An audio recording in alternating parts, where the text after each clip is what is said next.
నమస్తే తెలుగు న్యూస్కి స్వాగతం. H1B వీసా మీద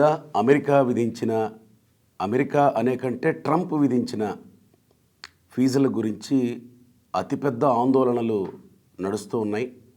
అంటే మనసుల్లోనే అందరిలోనూ అలజడి ఉంది. ఈ క్రమంలో ఈ రోజంతా డిస్కషన్స్ నడిచాయి. అన్ని మీడియా ప్లాట్ఫామ్స్లో అందరిలోనూ డిస్కషన్స్ అవుతూ ఉన్నాయి. తల్లిదండ్రుల్లో, స్టూడెంట్స్లో, ఉద్యోగులు అందరిలోనూ అవుతూ ఉన్నాయి. కానీ ఈ డిస్కషన్స్ అన్నీ అందరూ చూశారు. కానీ ఇప్పుడు H1B వీసా మీద ఇంత ఫీజు ఉంటే మన వాళ్ళు ఉద్యోగాలు కోల్పోవాల్సిందేనా? 90 లక్షలు కట్టి ఏ కంపెనీలు హైర్ చేసుకుంటాయి? అంత శాలరీ తీసుకునే ఉద్యోగాలు ఏమి ఉంటాయి? వాటికి సెలెక్ట్ అవ్వాలంటే ఏం చేయాలనే విషయాల్లో చాలా అనుమానాలు ఉన్నాయి. బట్ H1B వీసా కాకుండా ఆల్టర్నేటివ్స్ ఏమున్నాయి? అంటే ఇప్పటికిప్పుడు ఇదే పరిస్థితి అమలైతే కనుక ఆల్టర్నేటివ్స్ ఏమున్నాయి తెలుసుకునే ప్రయత్నం చేద్దాం. మనతో పాటు మాళవిక గారు యుఎస్ నుంచి జాయిన్ అవుతున్నారు. మనకి ఇమిగ్రేషన్ కేస్ మేనేజర్, ఈవిడ చాలా కాలంగా వర్క్ చేస్తున్నారు యుఎస్ నుంచే. మాళవిక గారు వెల్కమ్ అండి. చాలా భయాలు ఉన్నాయి, చాలా ఆందోళనలు ఉన్నాయి, రకరకాల చర్చలు ఉన్నాయి. కొన్ని భయాల నుంచి బయటపడేసే అయితే కొన్ని భయాలను ఇంకాస్త పెంచేవి. మొదట అసలు భయపడాలా, ఆందోళన చెందాలా వద్దా? మీ ఫస్ట్ స్టార్టింగ్ రిమార్క్స్ ఏంటి దీని మీద? నిజం చెప్పాలంటే వచ్చే ప్రతి కాల్ కంటి మీద కొట్టట్లేదు. ఇండియన్స్కి చాలా భయపడుతున్నారు, బెంబేలెత్తిపోతున్నారు. అంటే ఎంతో హోప్తో ఈ కంట్రీకి వస్తారండి. ఫస్ట్ జనరేషన్ చదువుకున్న వాళ్ళు ఎట్లాగో అట్లా ఇక్కడ నేను యూఎస్కి వచ్చాను సర్వైవ్ అవుతామనే వాళ్ళు, సర్వైవ్ అయ్యి ఏదో ఒక జాబ్ తెచ్చుకుని ఇంగ్లీష్ కూడా నేర్చుకొని చాలా కష్టపడి పైకి వచ్చిన వాళ్ళు ఎంతమందో, చాలా పేదరికంలో నుంచి, మారుమూల ప్రాంతాల్లో నుంచి అమెరికన్ డ్రీమ్ అచీవ్ చేసిన వాళ్ళు చాలా మంది H1B ద్వారానే వచ్చారు. వీళ్ళందరూ వాళ్ళ లైఫ్లో పావర్టీ చూసి ఆ పావర్టీ నుంచి బయటకు తీసుకొచ్చిన కంట్రీ అమెరికా. ఒక చిన్న మేడ కట్టుకుని ఆ మేడలో వాళ్ళు ఉంటున్నారంటే ఈ H1B ప్రోగ్రామ్ అనే చెప్పాలి. సో చాలా బెనిఫిట్ చేసింది ఇండియన్స్కి. ఎస్పెషలీ ఐటీ బూమ్ వచ్చిన దగ్గర నుంచి మన హైదరాబాద్ అంత గొప్పగా అవడానికి ఈ ఐటీ బూమ్ అన్నది చాలా తోడ్పడింది అనమాట. సో ఇలాంటి సిచ్యువేషన్లో ఇది H1B గురించి $100,000 ఇంపోజిషన్ అన్నది ప్రతి పర్సన్కి అన్నది అసలు ఈ ప్రొక్లమేషనే అసలు అన్బిలీవబుల్గా ఉందన్నమాట. ఒక పీడకలలా అనిపిస్తుంది ప్రతి ఒక్కరికి. చాలా బాధపడుతున్నారు. ఎస్పెషలీ ఎవరికైతే చిన్నపిల్లలు ఉన్నారో వాళ్ళని కల్చరల్లీ వాళ్ళు యుఎస్ లాగే ఉంటారు, ఇక్కడే పెరగాలని అనుకుంటారు. పేరెంట్స్ కూడా ఏదో ఒక రోజు వస్తుంది గ్రీన్ కార్డు లేకపోతే సిటిజన్షిప్ అనుకుంటారు. కానీ వాళ్ళకి మంచి భవిష్యత్తు ఉంటుంది, మంచి గాలి ఉంటుంది. ఇట్లా పలు విధాలుగా ఆలోచించారు. సో ఎక్కువ మంది చాలా నర్వస్ ఫీల్ అవుతున్నారు. చిన్నపిల్లలు ఉండే పేరెంట్స్ కానీ బాగా ఫస్ట్ టైం ఇంకా యూఎస్లో సెటిల్ అవుదామని వచ్చిన వాళ్ళు కానీ ఒక హోప్తో ఈ ఇయర్ కానీ లాస్ట్ ఫ్యూ ఇయర్స్ కానీ. So they are very upset అండి. అంటే అలా అప్సెట్ అవ్వాల్సిన పరిస్థితేనా ఇది? ఈ $100,000 ప్రొక్లమేషన్ డేట్ లోపల రాండి అని చెప్పేశారు. 21st correct. ఒక హాఫ్ డేలో midnight 12 కల్లా మీరు వచ్చేయండి. లేదంటే మీరు రాగానే సిబిపి వాళ్ళు మీకు 100K మీ తరపున మీ కంపెనీ డిపార్ట్మెంట్ ఆఫ్ స్టేట్కి కట్టారా లేదా అని ప్రశ్నిస్తారు. కట్టలేదంటే మిమ్మల్ని వెనక్కి పంపించేస్తాం అంటున్నారు. అంటే ఆల్రెడీ H1B ప్రోగ్రామ్ మీద ఉన్న వాళ్ళు ఎలా వెళ్తారు, ఎక్కడికి వెళ్తారు? ఆల్రెడీ వాళ్ళకి సొంత ఇళ్ళు ఉండే ఉంటాయి, లేదా ఈఎంఐ ప్రాసెస్లో కొంత ఆస్తులు ఏవో పెట్టుకునే ఉంటారు కదా. అవునండి, చాలా మంది లిస్ట్ చేయాల ప్రాపర్టీస్, మమ్మల్ని పంపించేస్తున్నారని జోక్గా అనుకుంటున్నారు గ్రూప్స్లో. బట్ ద ట్రూత్ ఈస్ వెళ్ళిపోవాలి అంటే మాత్రం ఆపేవాళ్ళు లేరు. అంతా అమ్ముకునే వెళ్ళిపోవాల్సి వస్తుంది. కాంగ్రెస్ కానీ కోర్టులు కానీ వెంటనే ఇన్వాల్వ్ అయ్యి దీన్ని ఫస్ట్ రిస్ట్రైన్ చేసి తర్వాత అసలు H1B ఫ్రాడ్స్ అవ్వడం అనేది ప్రాబ్లం కాబట్టి ఆ ఫ్రాడ్కి అటెండ్ చేయండి.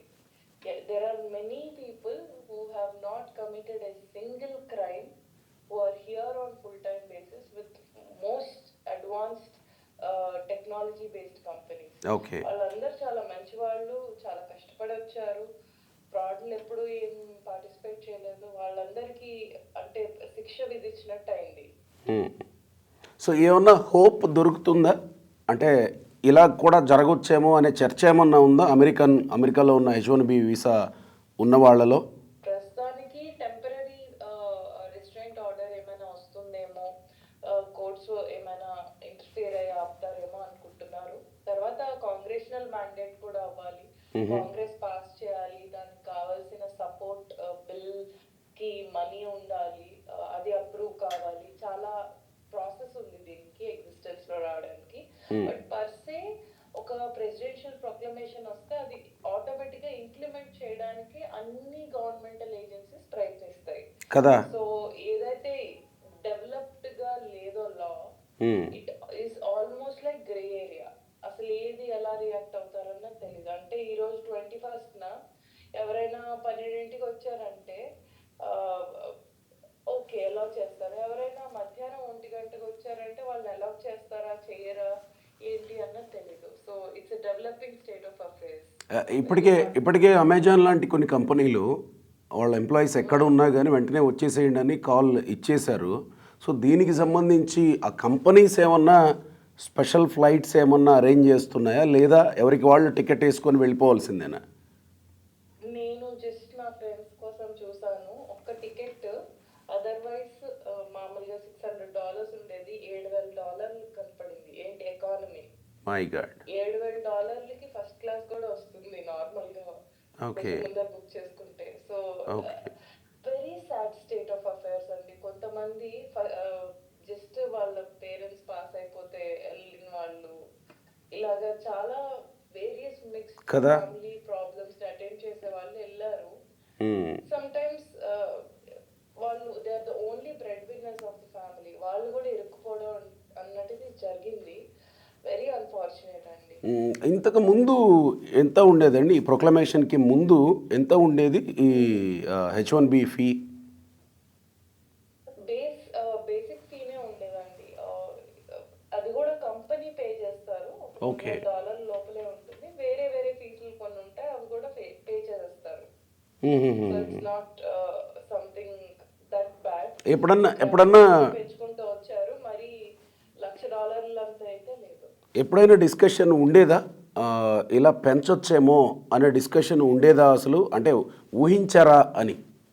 బేసిక్గా అండి, ట్రంప్ పాలసీల్లో ఇంపార్టెంట్గా అర్థం చేసుకోవాల్సింది ఏంటంటే ప్రజల సెంటిమెంట్ ని అర్థం చేసుకుంటున్నారు. అంటే American sentiment sir, American sentiment. And ఇప్పుడు సాన్హోసేలో ఉంటాయి, ఇక్కడ ఒక్కొక్క ఇల్లు మినిమం $1 million ఉంటాయి. అండ్ ఇంత ఎక్స్పెన్సివ్ గా బూమ్ అయింది. అండ్ ఇంకొంచెం సిటీస్ లోకి, వేరే పక్క సిటీస్ లోకి వెళ్తే 500K అన్న ఉంటుంది ఇల్లు. సో ఒకప్పుడు అంత ఉండేది కాదు, ఒకప్పుడు అంత వాల్యూ చేసేది కాదు హౌస్ కూడా. సో అందరికి దగ్గర డబ్బులు ఎక్కువ అవడం వల్ల, ఎస్పెషలీ సాఫ్ట్వేర్ ఇంజనీర్స్ కి ఎక్కువ శాలరీలు ఇస్తారు కాబట్టి ఆటోమేటిక్ గా రియల్ ఎస్టేట్ బాగా బూమ్ అయింది ఏరియాలో. సో అన్ని రేట్లు ఎక్కువ అయిపోయింది. సో ఒక adverse effect on the society అన్నది జరిగింది. ఇప్పుడు మీరు చాలా మంది అమెరికన్ ఫ్యామిలీస్ ని కానీ వాళ్ళ లైఫ్ స్టైల్ కానీ చూసినట్టయితే 2021 కల్లా గ్రాడ్యుయేట్ అవుతారు హై స్కూల్లో, అండ్ వెంటనే పెళ్లి చేసుకుని పిల్లల్ని అంటారు, ఏదో చిన్న చిన్న జాబ్స్ చేసుకుంటారు. Only at a later point పిల్లలు పుట్టిన తర్వాత, ఒక ఫస్ట్ డివోర్స్ అయిపోయిన తర్వాత then they get into formal education, నేను డాక్టర్ అవుతాను, నేను లాయర్ అవుతాను అని చెప్పేసి. అంటే జనరల్ గా నా పర్సనల్ అబ్జర్వేషన్ ఇది. సో అంటే చదువుకి ఎక్కువ ప్రైమసీ ఇయ్యరు ఈ సిస్టమ్ లో అన్నమాట. ఇయ్యాలనుకున్నా కానీ ఏ కమ్యూనిటీ కాలేజ్ కు పంపించాలనుకుంటారు, కానీ పేరెంట్స్ కూడా మేము కట్టలేము కదా పెద్ద పెద్ద ఫీజెస్ హార్వర్డ్ వాటికి వీటికి. ఖచ్చితంగా చిన్న చిన్న వాటికి వెళ్ళి చిన్న చిన్న అక్కడక్కడే జాబ్స్ తెచ్చుకుంటారు. మనలాగా కొంచెం హైలీ స్కిల్డ్ ఇంజనీరింగ్, డాక్టర్స్ అలాంటి వాళ్ళకి ఎక్కువ స్కోప్ ఇక్కడ కనపడదు అన్నమాట. ఫీజు ఎక్కువ ఉంటాయని చెప్పి ఫస్ట్ వెనక్కి స్టెప్ తీసుకుంటారు.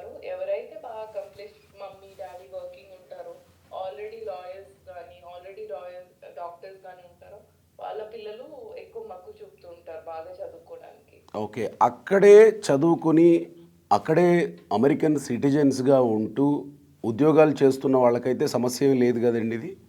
ఆఫ్‌కోర్స్ పక్కన కంట్రీస్ వాళ్ళు అయినప్పటికీ. సో ఇక్కడ ఉండే వాళ్ళకి కొంచెం ఉందండి. ఒకటి అంబిగ్యస్‌గా చెప్పిందంటే పర్ హెడ్ హ్మ్. కంపెనీకి per head per year 100K కట్టాలి. H1B హోల్డర్స్ కని. అది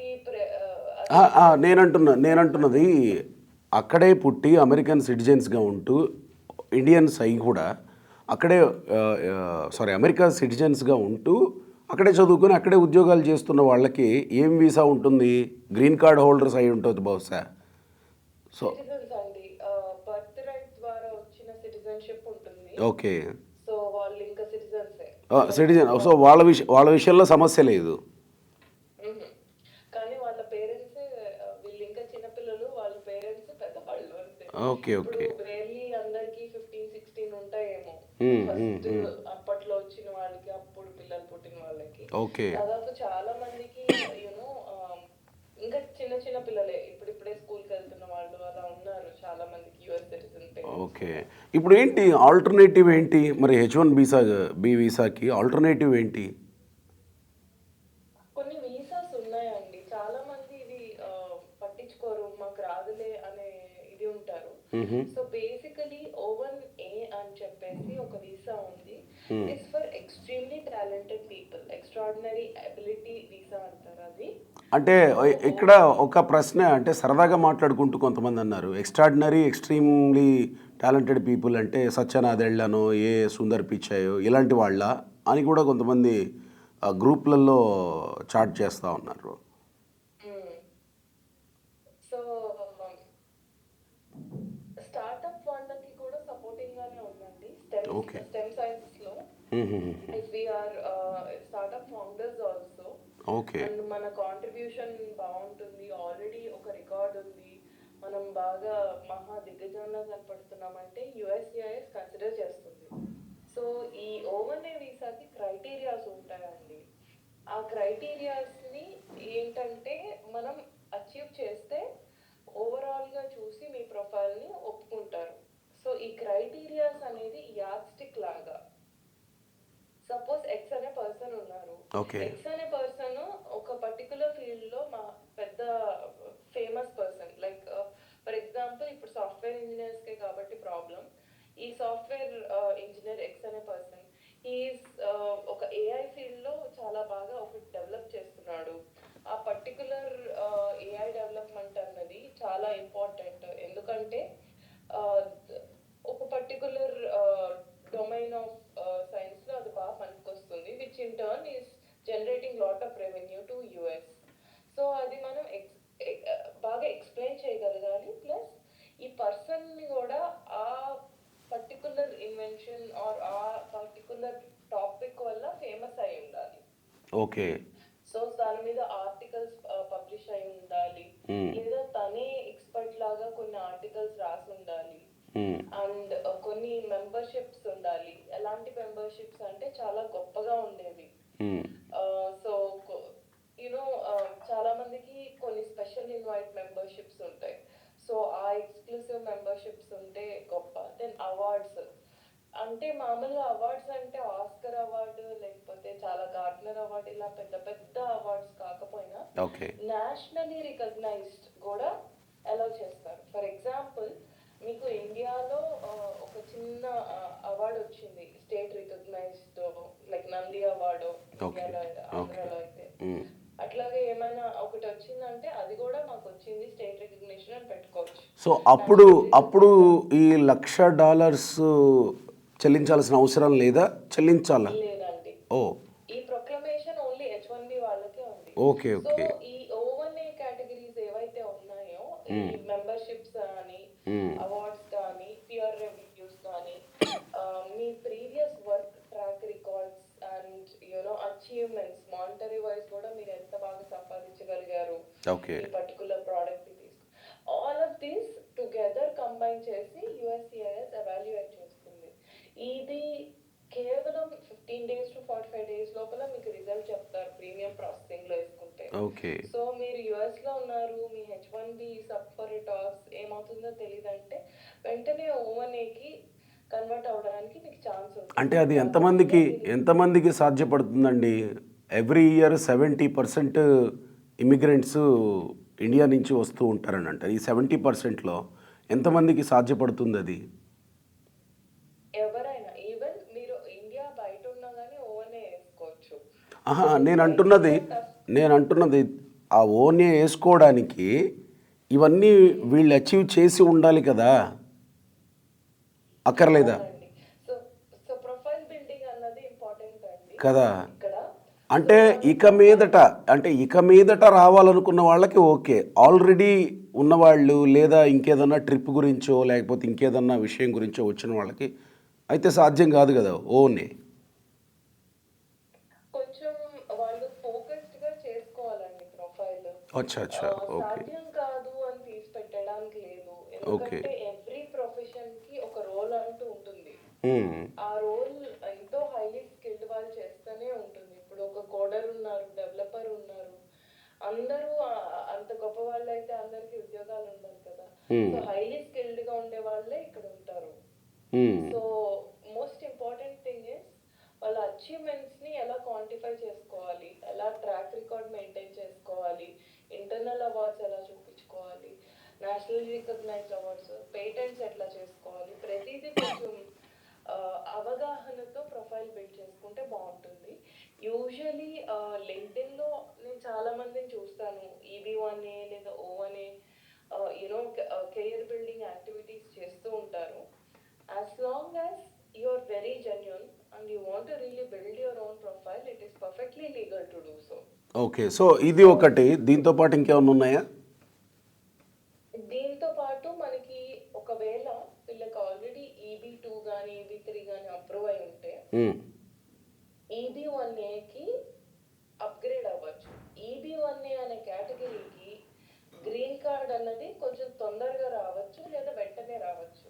ఓకే. అది ఎలా అంటే ప్రతి గ్రీన్ కార్డ్ అప్లికేషన్ వేసుకోవడానికి ప్రయారిటీ డేట్ అని ఉంటుంది. ఆ ప్రయారిటీ డేట్ కనుక మీది వీసా బులెటిన్ ఇచ్చిన డేట్ కన్నా తక్కువ ఉందంటే వెంటనే గ్రీన్ కార్డ్ US లో వేసుకుని ఆ గ్రీన్ కార్డ్ వచ్చిన తర్వాత ఆ గ్రీన్ కార్డ్ తీసుకుని ఉండొచ్చు.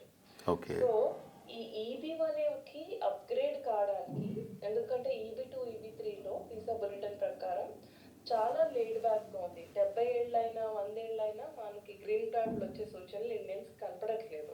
ఓకే. గత 2-3 ఇయర్స్ గా అసలు నెలలు చేంజ్ అయినంతే, అసలు ప్రోగ్రెస్ లేదు. అందుకని పోర్టింగ్ చేసుకోవచ్చు.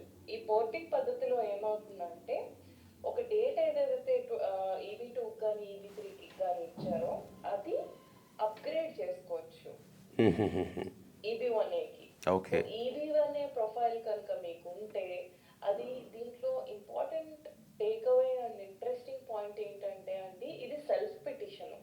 మీ ఎంప్లాయర్ మీకు ఏనక్కర్లా, మీ అంతటా మీరే వేసుకోవచ్చు. మీ ఎక్స్ట్రాడినరీ అబిలిటీ కూడా మీరే ప్రూవ్ చేసుకుంటారు. ఏవైతే O1Aకి ఎవిడెన్సెస్ ఉన్నాయో ఆల్మోస్ట్ సేమ్ ఎవిడెన్సెస్ EB1Aకి అప్లై అవుతాయి. Same categories. అక్కడ 6 స్టేట్మెంట్ లో చెప్పారు, ఇక్కడ 10 స్టేట్మెంట్స్ లో చెప్తారు మాన్యువల్ లో, సేమ్ వర్డ్స్ తో సహా.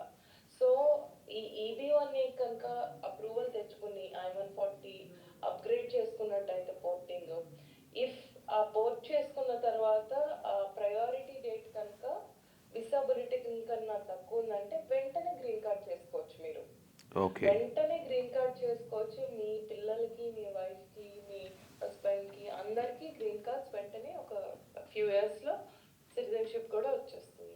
ఓకే, మీకు ఇలాంటి కాల్స్ ఏమన్నా వస్తూ ఉన్నాయా? మీరు ఏమన్నా సజెస్ట్ చేస్తూ ఉన్నారా?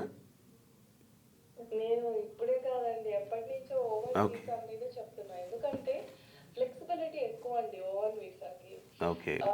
ఇప్పుడు H1B కంటే ఇంత పేమెంట్ చేయాలి, ఇంతకన్నా ఎక్కువ చేస్తేనే ఫారెన్ వర్కర్ రావాలి, లేబర్ సర్టిఫికేషన్ కావాలి, బోల్డ్ అంత ప్రాసెస్ ఉంటుంది. అండ్ వాళ్ళకి సెటిల్మెంట్ కూడా ప్రాసెస్ చాలా కష్టంగా ఉంటుంది. ఓకే. O1 వీసాలో అట్లా కాదు, చాలా మల్టిపుల్ ఆప్షన్స్ ఉంటాయి. ఇండిపెండెంట్ కాంట్రాక్టర్ గా ఉండొచ్చు, ఓకే, మీ కంపెనీలో మీరే లాంచ్ చేసుకుని ఉండొచ్చు. Lot of options are there అండి. ఓకే.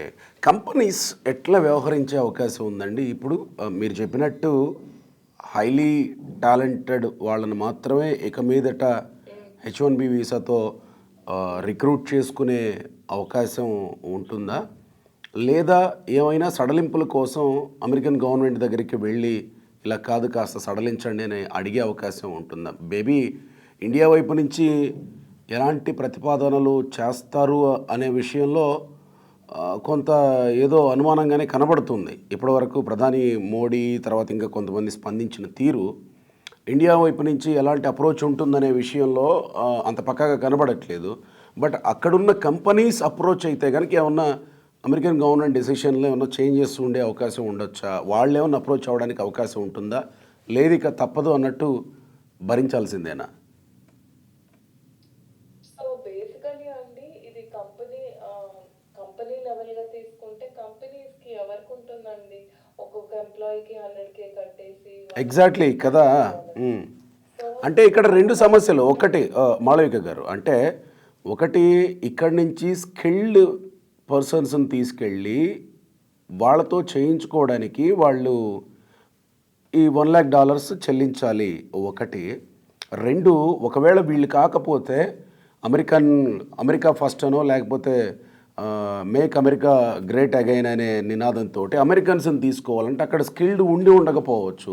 కంపెనీలు ఈ సమస్యను ఎదుర్కొనే అవకాశం ఉంది కదా, రెండు వైపుల నుంచి సమస్య ఉంది. సో అప్పుడు కంపెనీలు గవర్నమెంట్ని అప్రోచ్ అవ్వడానికి అవకాశం ఉంటుంది, కాస్త రిలాక్సేషన్ ఇవ్వండి మాకు అని. ఒక్క విషయం అయితే చెప్తానండి, మన ఇండియన్స్ ఇంకో 2 గంటలు పనిచేయండి పేమెంట్ ఉండదు అంటే చేస్తారండి. మన ఇండియన్స్ జనరల్ యాటిట్యూడ్ ఏంటంటే నేనున్నాను కాబట్టి నేను బాధ్యతగా పనిచేస్తాను అనే యాటిట్యూడ్ ఇండియన్స్ చాలా ఎక్కువ. ఇక్కడ వాళ్ళకి అక్కడ అలా లేదు. ఓకే. మామూలుగా 5ంటికి ఆఫీస్ అవుతుందంటే 4:30 కల్లా ప్యాక్ చేసుకుంటూ ఉంటారు. ఆ 4:30 తర్వాత ఎవరైనా వచ్చి పలకరిస్తే కూడా మనం ఎగదిగా ఇట్లా చూస్తారనమాట.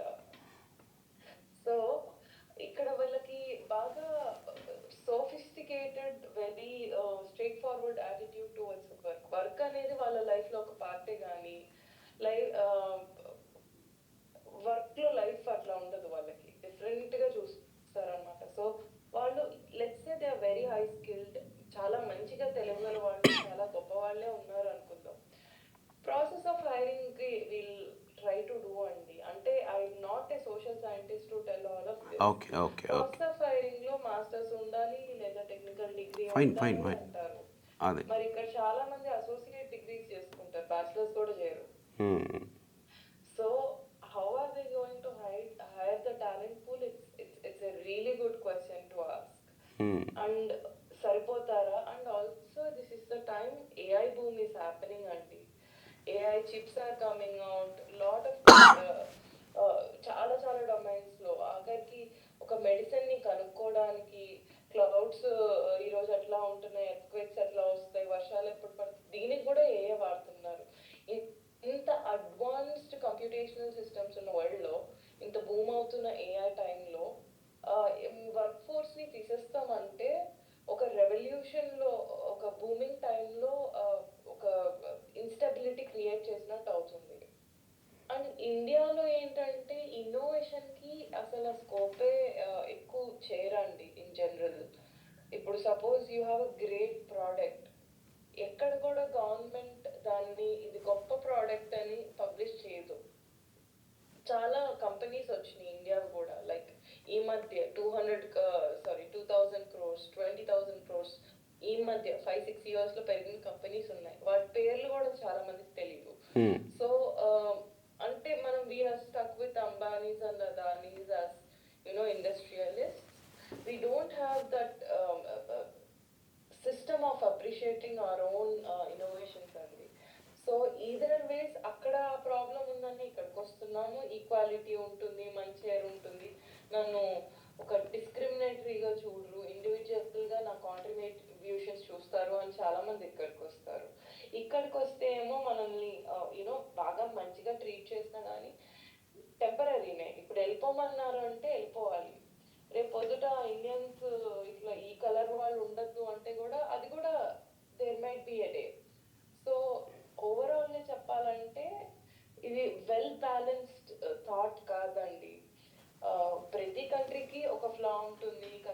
ఉంటాయి. వీళ్ళ ప్రాబ్లం ఏంటి? ఫ్రాడ్ చేసే వాళ్ళ దగ్గర వీళ్ళ ఫ్లా. అది వాళ్ళ ప్రాబ్లమాటిక్ గా ఉంది, అది మిస్యూజ్ అవుతుందని భయం ఉంది. Let them address it. మీరు దొంగల్ని పట్టుకోవాలంటే దొంగతనం చేసేటప్పుడు పట్టుకోవాలి, అంతేగాని దొంగలందరినీ మంచి వాళ్ళందరినీ ఒకే జైల్లో కూర్చోబెట్టి ఒక్కొక్కరిని మేము చంపుతూ ఉంటాం ఈరోజు అంటే ఎట్లాగా? మేము చంపుతూ ఉంటాం, వాళ్ళలో దొంగలు ఉంటే వాళ్ళు కూడా శిక్షించబడతారు కదా అన్నట్టు తీసుకోకూడదు కదా. ఫైన్. నాకు ఇంకొక విషయం ఏంటంటే, ఇప్పుడు కంపెనీస్ ఏవైతే అమెరికాలో ఉన్నాయో ఆ కంపెనీసే మిగతా కంట్రీస్లో కూడా ఉన్నాయి. సో ఇప్పుడు అమెరికాకి వచ్చి వీసా తీసుకొని H1B తీసుకొని అక్కడే వర్క్ చేయాలనే ఏమన్నా ఉంటుందా, లేదా ఇండియాలో ఉండి కూడా వర్క్ చేసుకునేలాగా రిక్రూట్ చేసుకోవచ్చు కదా అదే కంపెనీలు? ఆ ప్రాజెక్ట్స్ ఏవో ఇండియాకో లేకపోతే ఇంకో కంట్రీస్కో ఇవ్వచ్చు కదా, అవకాశం ఉంటుందా కంపెనీస్కి? అంటే ఈ $1,00,000 పే చేసే కంటే ఇది బెటర్ అవుతుందేమో కదా. సో H1Bలో ఉన్నప్పుడు H1B ఎంప్లాయీ యుఎస్లో ఉండాలి, ఇండియాలో ఉండకూడదు. ఉంటే కూడా మేనేజర్ పర్మిషన్ తీసుకుని మాక్సిమం మంత్ ఆర్ 2, అది కూడా స్టాంపింగ్ టైంలో ఒప్పుకుంటారు.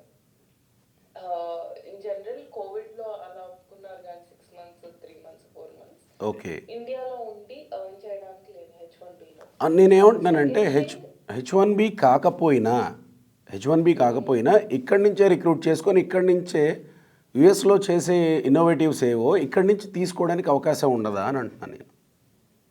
ఇక్కడ ట్రంప్ ఈ మధ్య ఏదో కొంచెం చెప్తున్నారు. ఆయన ఏమంటున్నారంటే ఎవరైతే ఎక్కువ అవుట్సోర్స్ చేస్తున్నారో వేరే కంట్రీస్ కి, వాళ్ళకి మేము ఒక పన్ను లాంటి విధిస్తాము, మేము రిగ్రెసివ్ గా పెడతాం మెషర్స్ అన్నట్టు చెప్పారు. అది కూడా ఉందా? Okay. Okay. Source of income ఉంటే లైఫ్ ఎంత టఫ్ గా ఉంటుందో, ఇంకో సోర్స్ ఉంటే బాగుంటుందని ఎలా అనుకుంటామో సెకండరీ ఇన్కమ్ లాగా, అలాగే జాబ్స్ లో కూడా ఒకటి కాకపోతే ఒకటి, వీసాలో కూడా ఒకటి కాకపోతే ఒకటి. ఇప్పుడు మీకు H1B ప్రాబ్లం అవుతుంది, వెళ్ళిపోవాలి, ఆల్టర్నేటివ్ ఆప్షన్స్ చాలా ఉన్నాయండి. ఫర్ ఎగ్జాంపుల్ L1 వీసా ఉంది, L1 వీసా ఉంది, లేకపోతే మీరు కెనడియన్ సిటిజన్షిప్ తీసుకుని కెనడియన్ సిటిజన్షిప్ వచ్చిన తర్వాత మళ్ళీ ఇమీడియట్ గా E1 వీసా E2 వీసా అని ఉంటాయి GT ఇన్వెస్టర్స్ వి.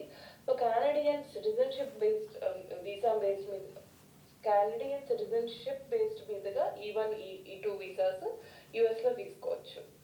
ఇవే కాకుండా